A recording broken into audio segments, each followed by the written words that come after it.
7 cents. The cold coins mock Eliza as Mrs. Murphy, store owner's wife, glares. We don't give charity. Hope, Eliza's daughter, lies weightless in her arms, 5 days starved. But a shadow falls across the doorway, massive and unknown, and Eliza doesn't yet know that everything is about to change. He color from Hope's cheeks and the strength from her tiny body. The crying had stopped yesterday, and that silence terrified Eliza more than any scream ever could. She pressed her face against the cold glass of Murphy's general store, watching families inside, buying bread and milk like it was the easiest thing in the world. Her breath fogged the window as she whispered a prayer she'd repeated countless times since her husband died in a mining accident 3 months ago. Please, God, just help me feed my baby. The company had thrown them out of their housing the day after the funeral, saying the house was needed for working families. Working families, as if Eliza hadn't scrubbed floors and mended clothes until her fingers bled, trying to make ends meet. Her bare feet were numb from the cold morning air, and her dress, once a cheerful blue, hung in tatters around her thin frame. She had sold everything else, her wedding ring, her mother's china, even her winter coat. The 7 cents in her palm were the last remnants of a life that had crumbled like dust. Hope stirred weakly in her arms. Her small lips parted as if searching for food that wasn't there. Eliza's heart broke a little more with each shallow breath her daughter took. The bell above the store door chimed, and Eliza gathered what little courage she had left. She pushed inside, immediately feeling the weight of disapproving stares. The warmth hit her like a wall, and for a moment she almost collapsed from the relief of it. Mrs. Murphy, the store owner's wife, looked up from her ledger with cold eyes that held no sympathy. We don't give charity here, she said before Eliza could even speak. Hard work is what builds character, not handouts.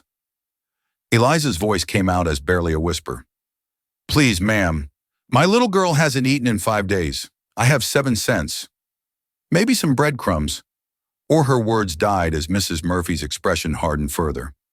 The other customers, well-dressed townspeople with full bellies and warm coats, turned to stare at the spectacle. Eliza heard their whispers cutting through the air like knives. Look at the state of her. Shouldn't have children if you can't feed them. Probably spent her husband's money on drink. Each word was a fresh wound, but Eliza held Hope tighter and stood her ground. I'll work for food. I can clean, so anything you need. But Mrs. Murphy shook her head firmly. I won't enable laziness. There's always work for those willing to find it. The lie stung because Eliza had tried everywhere. No one wanted to hire a desperate woman with a sick child in tow. The store's bell chimed again, and this time the entire room seemed to shift. Even the whispers stopped. A massive shadow fell across the doorway as a man stepped inside, and Eliza had never seen anyone quite like him. He stood at least 6'4" and tall, with shoulders broad enough to fill the frame completely. His weathered hands looked like they could break steel, yet he moved with surprising gentleness. Deep lines etched his face, speaking of years spent under the harsh sun, and his gray eyes held the kind of quiet strength that made even strong men step aside. Sheriff Williams, who had been leaning against the counter with his arms crossed, suddenly straightened up. Afternoon, Mallister, he said with a respect that hadn't been in his voice moments before. The giant man. Mallister nodded once but said nothing. His gaze swept the room, taking in the scene with those storm-gray eyes that seemed to see everything. Eliza felt his attention settle on her and Hope, and something in his expression changed. The hard lines around his eyes softened just slightly, and she saw him swallow hard as he looked at Hope's pale, motionless form. For a long moment, nobody moved. The store held its breath as this mountain of a man studied the dying child in her mother's arms. Mrs. Murphy found her voice first, perhaps emboldened by having an audience. Now don't you go feeling sorry for her, Ethan. Some people create their own problems. But Mallister's eyes never left Hope's face. Eliza watched as his massive hands clenched and unclenched at his sides, and she could have sworn she saw his jaw tremble. Sheriff Williams cleared his throat and addressed Eliza with false authority. Ma'am, I've been thinking about what we discussed earlier. A child needs proper care, and if you can't provide it, he let the threat hang in the air. Eliza knew what he meant. The poor house would take Hope away from her, and children who went there rarely came back. Please, Eliza whispered, her voice breaking. Don't take her from me. She's all I have left. Hope's breathing grew more shallow, and Eliza felt panic rising in her chest like floodwater. This was it. This was how she would fail her daughter completely. That's when Ethan Mallister stepped forward. His boots struck the wooden floor with purpose, and the sound seemed to echo through the silent door. He stopped directly in front of Mrs. Murphy, his presence commanding the room without him having to raise his voice. When he finally spoke, his words came out deep and measured, like thunder rolling across distant mountains. How much for everything she needs? Mrs. Murphy blinked in surprise. What? Food, milk, medicine, whatever it takes. His voice carried an authority that beat no argument. How much? The store owner stammered, clearly caught off guard. Well, that would be... But Ethan Mallister wasn't looking at her anymore. His storm-gray eyes had fixed on Hope's pale face again, and Eliza saw something impossible happening. Tears were forming in the eyes of the hardest-looking man she had ever seen, sliding slowly down his weathered cheeks as he stared at her dying daughter. The silence in Murphy's general store stretched like a hell breath. Ethan Mallister stood there, tears still wet on his weathered cheeks, staring at Hope's lifeless form. Eliza had never seen a man cry before, especially not one who looked like he could wrestle bears with his bare hands. Something about those tears told her this stranger understood her pain in ways the judgmental townspeople never could. Mrs. Murphy finally found her voice, though it shook with uncertainty. Mr. Mallister, surely you don't mean to. But he cut her off with a look that could have frozen water. Without another word, he reached into his coat pocket and pulled out a leather wallet thick with bills. Eliza's eyes widened. She hadn't seen that much money since her husband was alive. Everything, he said simply, his deep voice filling the quiet store. Milk, bread, medicine for the fever, blankets, whatever a child needs. He counted out bills onto the counter, more money than Eliza had seen in months. And don't shortchange her because you think she doesn't deserve it. Mrs. Murphy's face turned red, but she didn't dare argue. Not with Ethan Mallister. Everyone in 3 counties knew his name, though few knew his story.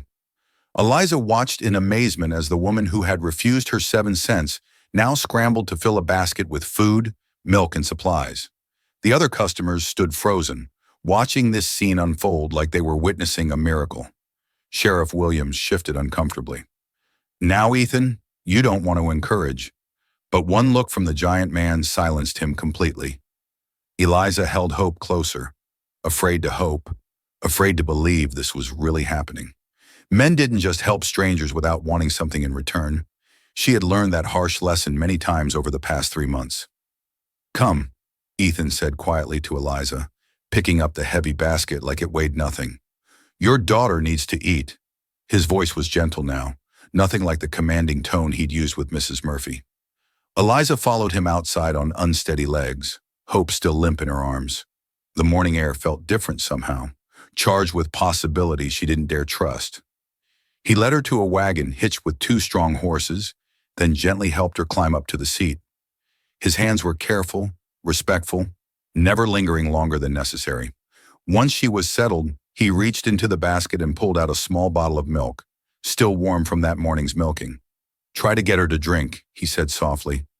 Just a little at first. Eliza's hands shook as she brought the bottle to Hope's pale lips. For a terrifying moment, her daughter didn't respond. Then, as if some deep instinct awakened, Hope's mouth moved weakly against the bottle. She managed only a few sips before exhaustion claimed her again. But those few drops were like watching someone come back from the dead. Thank you, Eliza whispered, her voice breaking. I don't know how to repay you for this kindness. Ethan had climbed up to the driver's seat, but he didn't take the reins immediately. Instead, he studied her with those storm-gray eyes as if trying to solve some puzzle written in her face. My name is Ethan Mallister, he said finally, on a ranch about 10 miles from here. It's a good place, quiet and safe. Eliza nodded, still not understanding where this was leading. I'm Eliza Miller, and this is Hope. We're grateful for the food, Mr. Mallister. More than you'll ever know. Mrs. Miller, he said carefully, when was the last time your daughter had a proper meal or slept in a real bed? The questions weren't accusations, just gentle observations that cut straight to her heart. 3 months ago, when my husband died and the mine collapsed, she answered honestly. There was no point in lying to this man who had already seen her at her lowest moment. We've been living wherever we could find shelter since then. Ethan was quiet for a long moment, his large hands gripping the reins without urging the horses forward. When he spoke again, his voice carried a weight that suggested he understood more about loss than most people. My ranch has plenty of room, good food, warm beds, safety for you both. It's no place for a child to go without meals or proper shelter. Eliza's heart began to race, but not with hope, with fear. She had heard stories about men who preyed on desperate women who offered help with hidden costs. "What would you want in return?" she asked quietly, pulling Hope closer against her chest. The question seemed to surprise him. One in return, he turned to look at her fully, and she saw something in his eyes that took her breath away. Pain, deep, soul-crushing pain that mirrored her own. "Mrs. Miller, I once had a family of my own, a wife and a little girl about Hope's age." His voice grew thick with emotion. "They died in a fire 2 years ago. I couldn't save them when they needed me most. Maybe I can help save her." Eliza felt tears spring to her eyes at the raw honesty in his words. This wasn't about taking advantage. This was about a man trying to heal his own broken heart by saving someone else's child. She looked down at Hope, who had managed to take a few more sips of milk and was showing the faintest hint of color in her cheeks. "I don't understand why you'd help strangers," she said softly. "Because someone should have helped me when I needed it most," he replied simply. Then he straightened up, his voice becoming more decisive. "Mrs. Miller, your daughter is dying. Not today, maybe not tomorrow, but soon if something doesn't change. My ranch can change that." Hope stirred slightly in her arms, and for the first time in days she opened her eyes. They were still weak and unfocused, but they were open. Eliza felt something crack open in her chest, something that had been locked away since the day they buried her husband. Ethan seemed to take her silence as hesitation. "You don't have to decide right now," he said gently. "But if you're willing, prepare to come with me tonight before the cold sets in and makes things worse." Eliza looked at this mysterious man who had appeared like an answer to her desperate prayers. Everything logical told her to be afraid, to question his motives, to protect herself and hope from potential danger. But as she looked down at her daughter's face, seeing the first spark of life she'd witnessed in days, she realized that the greatest danger wasn't trusting the stranger. The greatest danger was doing nothing at all. As they sat there in a wagon, surrounded by more food than Hope had seen in months, Eliza felt something she hadn't dared feel since the mine collapse took her husband. She felt hope stirring in her chest like the first warm day after a brutal winter. Fragile, but unmistakably real. The decision came easier than Eliza expected, as she watched Hope take another small sip of milk, seeing her daughter's eyes focus for the first time in days. She knew she would follow this strange man anywhere if it meant saving her child's life. "Yes," she whispered to Ethan Mallister. "We'll come with you." He simply nodded and clicked his tongue to the horses. The wagon rolled forward, carrying them away from the judgmental stares of Murphy's general store and into the open country. Eliza had lived in the mining town her whole life, but as they traveled deeper into the mountains, she saw a landscape that took her breath away. Rolling hills covered in tall grass stretched as far as she could see, and in the distance, snow-capped peaks touched the sky like fingers reaching toward heaven. Hope dozed fitfully against her chest. But even in sleep, Eliza could see her daughter was stronger than she had been that morning. The milk was working its magic, bringing life back to her tiny body, one sip at a time. Ethan drove in comfortable silence, occasionally glancing over to check on them, but never pressing for conversation.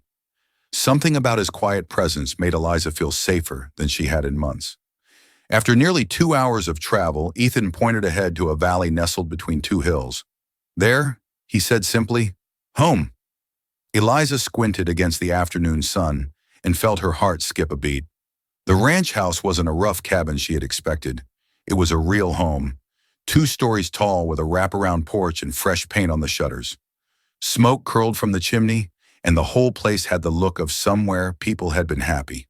But as they drew closer, Eliza began to notice things that made her stomach tighten with a mixture of sadness and understanding. In the front yard, almost hidden by tall grass, sat a small wooden swing. The ropes were frayed from weather, and no child had used it in a very long time. Scattered throughout the garden were toys that had once been bright and cheerful, but were now faded by seasons of sun and rain. A child's rocking horse stood on the porch, its paint peeling, waiting for little hands that would never come. Ethan saw her looking, and his jaw tightened. "I couldn't bring myself to put them away," he said quietly. "Mary always said the house should look lived in." His voice caught slightly on his wife's name, and Eliza understood that even after 2 years, the wounds were still fresh. He helped her down from the wagon with the same careful gentleness he had shown all day, then led them up the porch steps. The front door was solid oak, carved with flowers that spoke of a woman's loving touch. Ethan pushed it open and stepped back to let them enter first, like he was afraid to intrude on the home he had shared with ghosts. The inside of the house made Eliza's breath catch in her throat. Everything was clean and well-maintained, but it felt frozen in time, like a photograph of a life that had stopped suddenly. In the kitchen, a small table was set for 3 people, the plates covered with a thin layer of dust that suggested they had been waiting for a family dinner that never came. Children's books were stacked neatly on a shelf, and on the mantel above the fireplace sat a family portrait that made Eliza's heart break. The woman in the picture had kind eyes and a gentle smile, holding a little girl who looked to be about 5 years old. She had her father's gray eyes and her mother's delicate features, and both she and her mother looked at the camera with the confidence of people who believed they had all the time in the world. Ethan stood behind them in the portrait, his hand resting protectively on his wife's shoulder, and his face held a happiness that was completely absent now. "Mary and Lucy," he said softly, following her gaze to the portrait. "They died in a fire 2 years ago. I couldn't do anything to save them." His voice was barely a whisper, heavy with guilt that no amount of time seemed to ease. Eliza shifted hope in her arms and reached out to touch his sleeve gently. "I'm sorry," she said simply. There were no words that could take away that kind of pain, but she understood it better than most. The sudden, devastating loss of everything that mattered was something they both carried.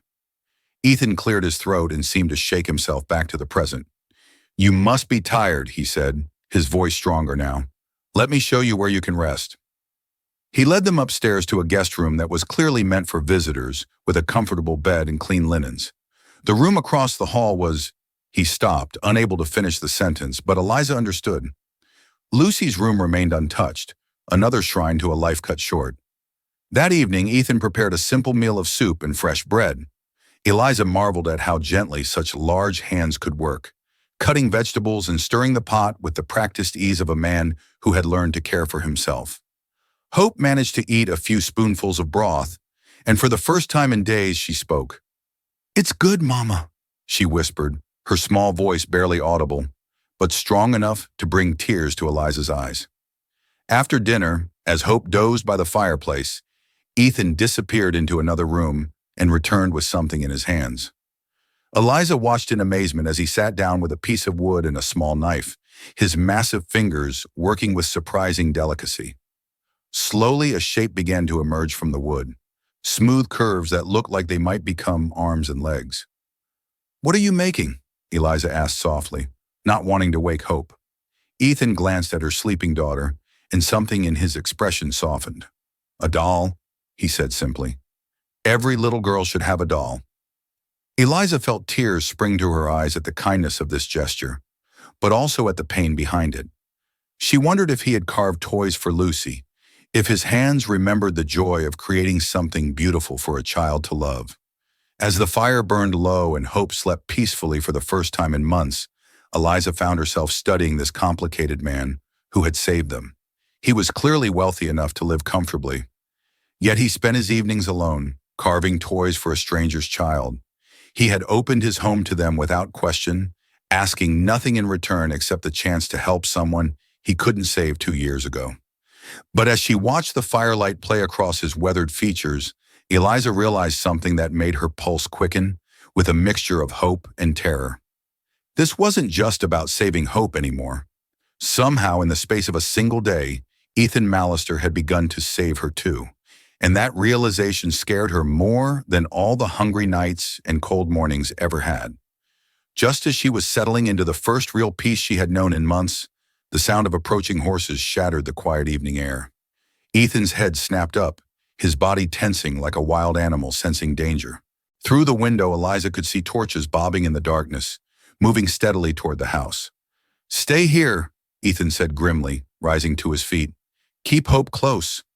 But as the riders drew closer, Eliza could hear angry voices calling out across the night air as she realized with growing dread that their peaceful sanctuary was about to be invaded by the same judgment they had tried to escape. The torches grew brighter as they approached the house, and Eliza could now make out the faces of the riders. Sheriff Williams led the group, looking uncomfortable but determined. Behind him rode Mrs. Murphy from the general store, along with 3 other women from the church committee. Their faces were set with the righteous anger of people convinced they were doing God's work. Even as they prepared to destroy an innocent family's happiness, Ethan stepped onto the porch, his massive frame filling the doorway behind Eliza and Hope. His presence was calm but unmistakably protective, like a mountain that wouldn't be moved by any storm. "Evening, Sheriff," he said quietly, his voice carrying across the yard with steady authority. "What brings you out so late?" Sheriff Williams dismounted, clearly wishing he was anywhere else. "Ethan, you know why we're here.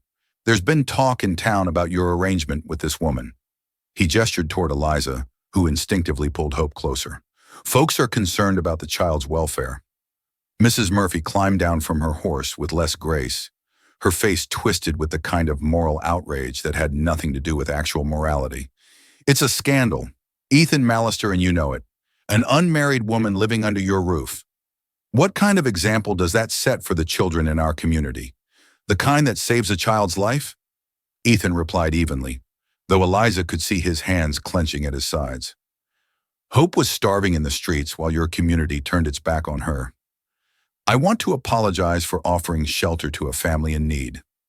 One of the other women, a sharp-faced lady Eliza recognized from the church, stepped forward with a leather folder in her hands. "We have legal papers here signed by Judge Morrison. This situation is morally inappropriate, and we have the authority to remove the child from this den of sin until proper arrangements can be made." Eliza felt the blood drain from her face. "No," she whispered, then louder.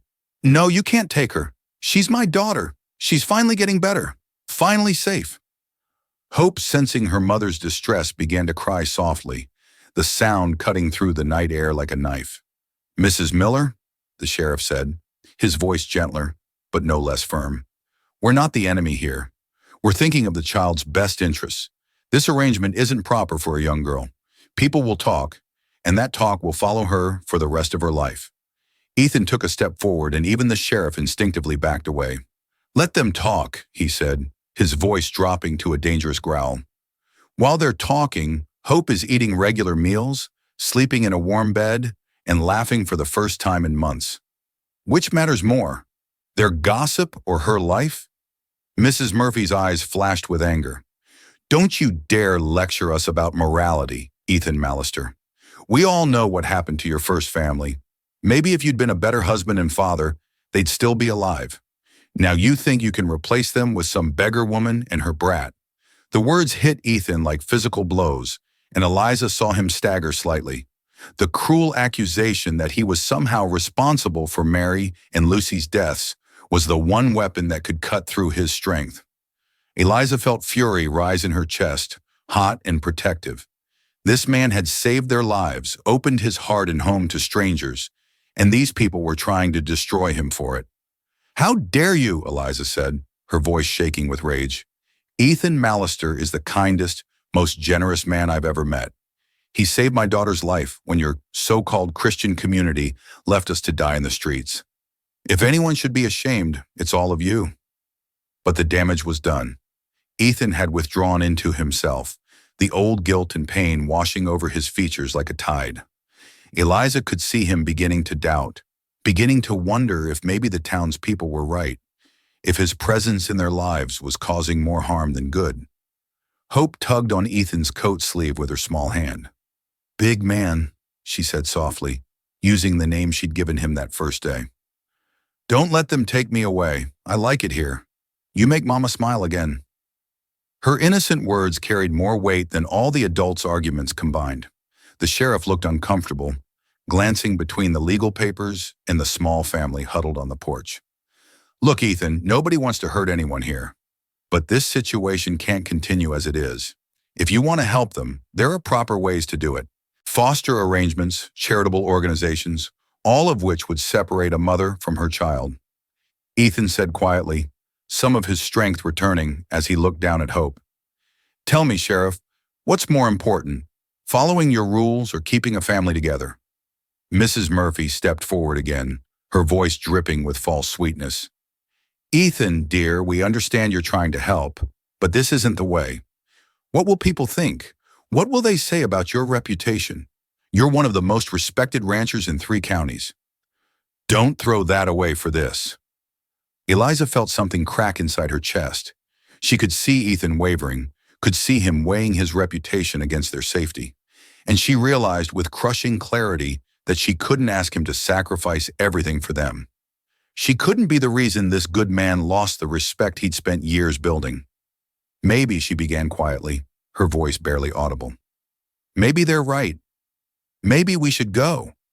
Ethan's head snapped toward her, his eyes wide with something that looked like panic. "Eliza, no. You can't go back to the streets. Hope won't survive it. But I can't destroy your life either," she replied, tears streaming down her face. "You've done so much for us already. I won't let my presence ruin everything you've worked for." The sheriff sensed an opportunity and pressed forward. "Mrs. Miller went not heartless. There are charitable organizations that can help you, proper places where you and your daughter can receive assistance without compromising anyone's reputation." Hope began crying harder, clinging to Ethan's leg with desperate strength. "No, Mama, please, I don't want to go. Big man, don't let them take us." Her small voice broke something in all of them. Even the stern-faced church women shifted uncomfortably. Ethan knelt down to Hope's level, his weathered hands gentle as he wiped her tears. "Hey there, little one. Remember what I told you about the horses? Sometimes they get scared of thunder, but they're still safe in the barn. Sometimes grown-ups have to make hard choices to keep the people they love safe." Eliza felt her heart breaking as she watched this tender moment. She could see Ethan struggling with his own demons, trying to balance his desire to protect them against the very real social pressure he was facing. The townspeople watched in silence, perhaps finally understanding that they weren't just breaking up an inappropriate arrangement. They were destroying a family that had found love in the midst of loss. Then Ethan Mallister stood up, his full height towering over everyone in the yard. When he spoke, his voice carried across the night air with the kind of authority that came from a man who had finally found something worth fighting for. "Sheriff," he said clearly, "I appreciate your concern for propriety and reputation, but I have something to tell you in the entire town." He paused, looking directly at Eliza with eyes that held a determination she had never seen before. "Eliza Miller isn't my kept woman or some charitable case I'm housing out of pity." The silence stretched taut as everyone waited for his next words.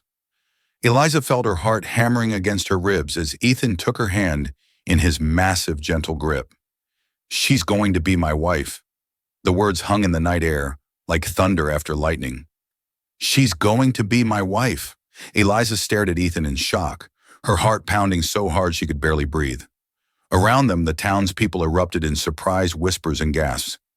Mrs. Murphy's mouth fell open, and even Sheriff Williams looked stunned by the sudden declaration. "Ethan," Eliza whispered, searching his face in the flickering torchlight, "what are you doing?" She couldn't tell if this was real or just another act of protection, another way to shield her and hope from the town's judgment. The thought that he might be sacrificing his freedom just to save them made her stomach twist with guilt. But Ethan wasn't looking at the crowd anymore. His storm gray eyes were fixed entirely on her, and something in his expression made her breath catch. "Eliza," he said quietly, his voice meant only for her, despite the audience around them. "I need to talk to you alone." Sheriff Williams cleared his throat awkwardly. "Well, if there's going to be a proper marriage that changes things legally," he shuffled the papers in his hands, clearly uncertain how to proceed. The church women huddled together, whispering furiously among themselves. Their carefully planned intervention had just taken a turn nobody expected. "Give us a few minutes," Ethan said to the crowd, his voice carrying the authority of a man used to being obeyed. "Well, have your answer shortly." He gently took Eliza's arm and guided her toward the house, hope still clinging to his other hand. They stepped inside, leaving the townspeople milling around uncertainly in the yard.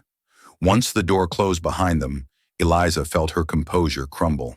"Ethan, you can't marry me just to keep them quiet. That's not fair to either of us." Tears streamed down her face as she looked up at this man who had already given them so much. "I won't let you sacrifice your whole life for us." Ethan set Hope down gently, and she immediately curled up in his big chair by the fireplace, exhausted by the evening's drama. Then he turned back to Eliza, his hands shaking slightly as he reached out to cup her face.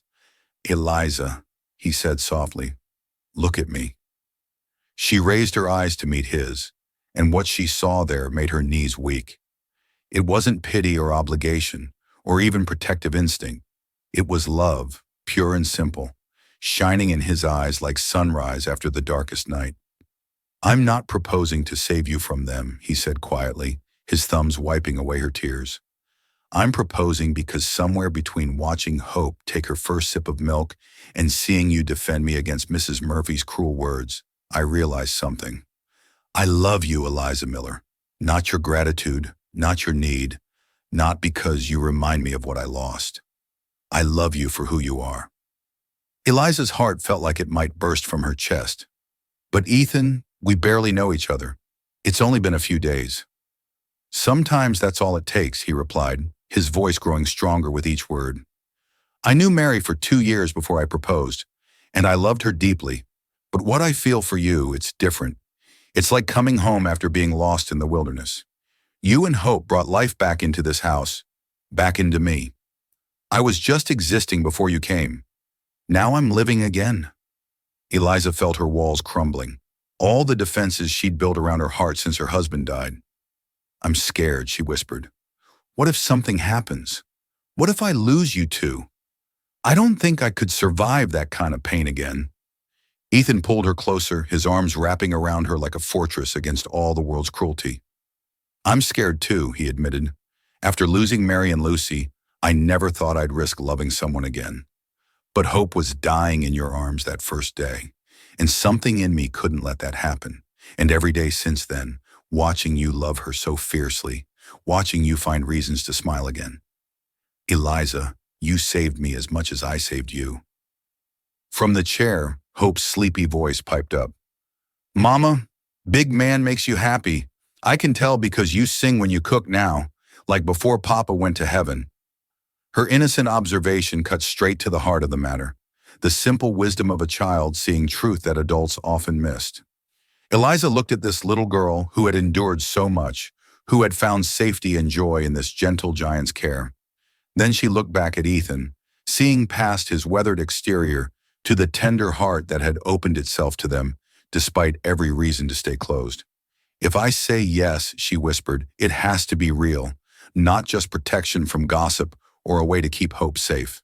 I need to know that you want me, not just the idea of having a family again." Ethan reached into his pocket and pulled out a small velvet box that looked like it had been waiting there for some time. Inside was a simple gold band with a small diamond, beautiful in its understated elegance. "This was my mother's ring," he said softly. "I've been carrying it around for 3 days, trying to work up the courage to ask you properly. Not because the town demanded it, but because I can't imagine my life without you in it." Eliza stared at the ring, her vision blurring with tears.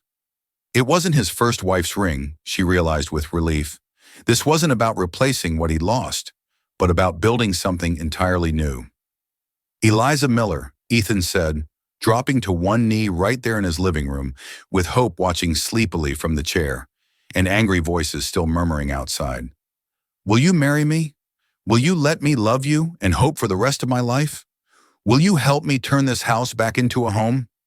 The question hung between them, loaded with hope and fear, and the promise of a future neither had dared to dream.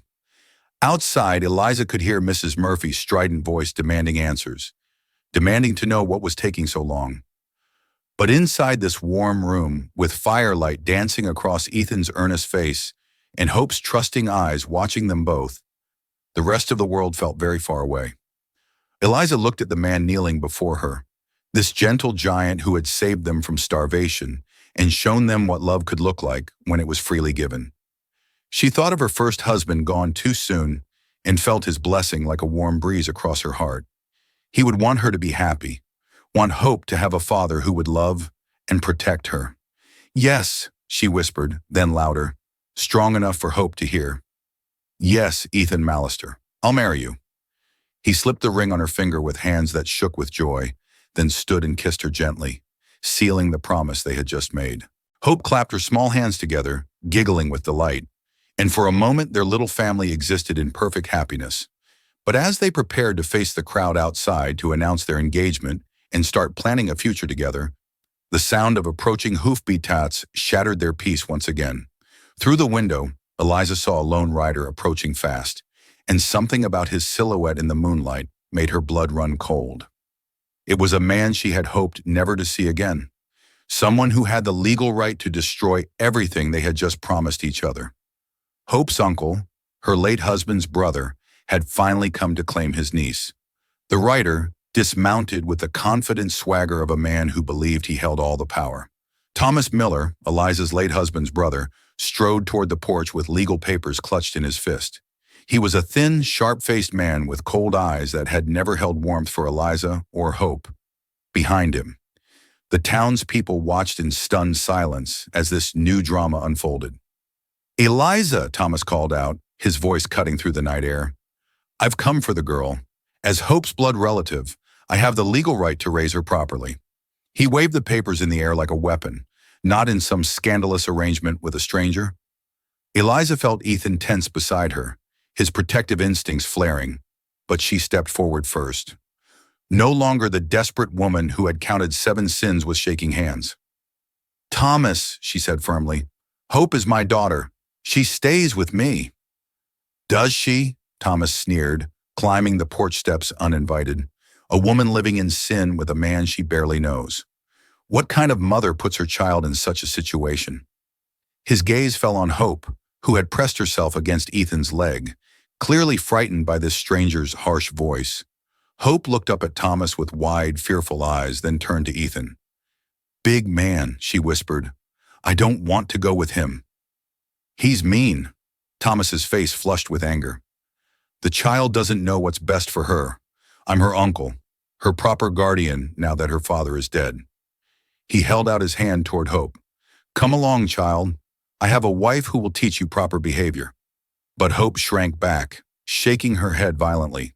"No, I want to stay with Mama and Papa Ethan." Her small voice carried across the yard, and even some of the townspeople shifted uncomfortably at the sight of a terrified child being forced from the only safety she knew. Ethan stepped forward, his massive frame blocking Thomas from reaching Hope.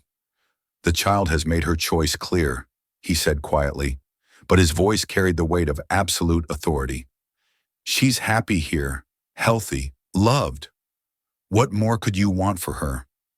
I want her raised properly, not by some woman who," Thomas began, but Sheriff Williams interrupted him. "Thomas," the sheriff said slowly, "I've been watching the situation unfold all evening. That little girl has been through hell and back. Look at her now. She's healthy. She's laughing. She's clearly attached to these people. Sometimes the lawn needs to consider what's truly best for the child." Mrs. Murphy surprisingly stepped forward from the crowd. Her earlier moral outrage had been replaced by something softer as she watched Hope cling to Ethan.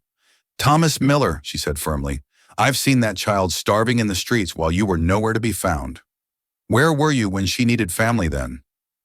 Thomas's confidence wavered as he realized the crowd wasn't supporting him as he'd expected. "I didn't know about their situation until recently, but we did," Ethan said quietly. "We were here when she needed us. We fed her, sheltered her, loved her. That makes us her family in every way that matters." Hope tugged on Ethan's coat and looked up at him with absolute trust. "You're my papa now, right? You won't let him take me." Ethan knelt down to Hope's level, his weathered face gentle. "Hope, sweetheart, You're part of our family now. Nothing and nobody will ever change that. He looked up at Thomas, then at the sheriff. This child has a mother who loves her and will soon have a stepfather who would die before letting harm come to her. We're getting married next week. This will be Hope's legal home. Sheriff Williams nodded slowly. Thomas, the child is clearly thriving here. With a proper marriage taking place, all legal concerns are addressed. I can in good conscience remove a happy, healthy child from a loving home. Thomas's face twisted with fury, but he could see he had lost. The townspeople, the sheriff, even his legal papers meant nothing against the obvious love between this makeshift family. He crumbled the documents in his fist. This isn't over, he muttered, but his threat sounded hollow. Yes, Eliza said firmly, it is. She took Ethan's hand, her engagement ring catching the torchlight. Hope has chosen her family. We've chosen each other. That's all that matters. As Thomas rode away in defeat and the townspeople began to disperse, some offering congratulations on the engagement, Ethan and Eliza stood on their porch with Hope between them. The crisis had passed and her little family was finally truly safe. 3 months later, Eliza stood at the kitchen window of what was now fully her home, watching Ethan teach Hope to ride her new pony. Her hand rested on her growing belly with her second child was already beginning to show. Hope's laughter rang across the meadow, pure and joyful. The sound of a child who knew she was completely loved. The woman who had once counted 7 cents with desperate shaking hands now counted blessings that seemed infinite. She had learned that sometimes the most dangerous choice, trusting a stranger's kindness, becomes the very thing that saves your life. And as Hope called out, "Look, Mama, look at me ride," Eliza smiled, knowing that their story had found its perfect ending. They were home.